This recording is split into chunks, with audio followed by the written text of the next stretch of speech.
Hello, my name is Rob Mackey. I'm the safety manager for the Devon Air Ambulance, and what I'm holding here is around about £20,000 worth of equipment. We have a brand new Eagle crew helmet, and onto this we have the FENS night vision goggle system. Battery pack at the back, which obviously connects through the lead to the two tubes at the front, which are the night vision goggles themselves. When they're being used, obviously they would flip down so the crew would be looking through them. But for normal flight, they would be stowed up like that. Hi, my name is Toby Russell. I'm the Community Helipads Development Officer at Devon Air Ambulance.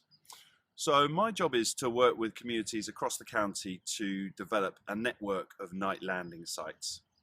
So as these come online, these will basically enable us to fly into communities when it's dark and get to patients, or get as near to patients as we can. We're here today in Pinho in Exeter, and there's some good examples of the sort of things that we're looking for today.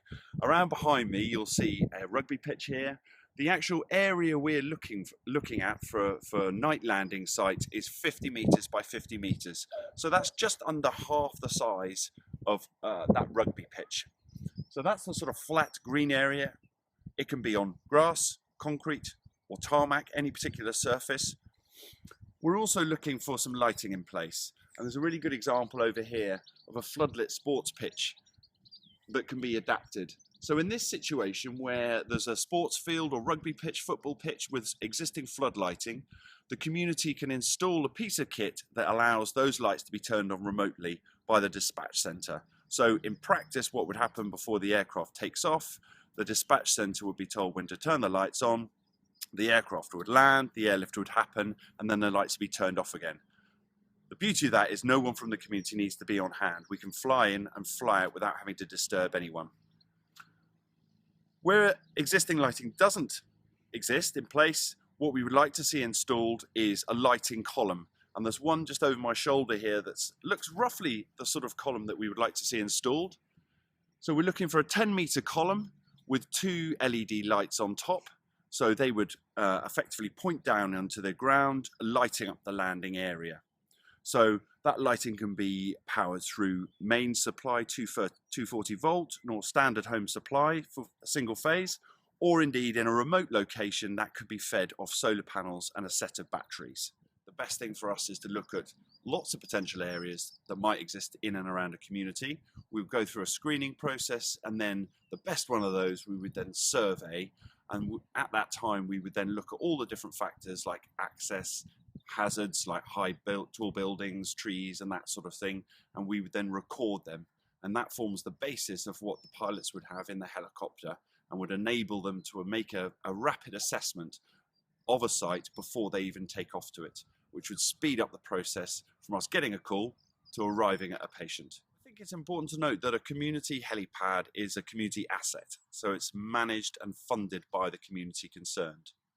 So what does this mean in practice? Well, the real investment that we've seen so far is in terms of the actual lighting itself. So that's where we might have an existing lighting that needs to be adapted. So that might be lighting around a sports pitch or recreation ground, and the equipment needs to be installed for us to turn that on remotely. Or at the other end of the spectrum, where a column and light needs to be installed to light up the landing area. So we would work with the community to get a quote from a local provider electrical provider in Exeter, so that really my job then is to help them understand what would work in the community as a night landing site and how much it would cost.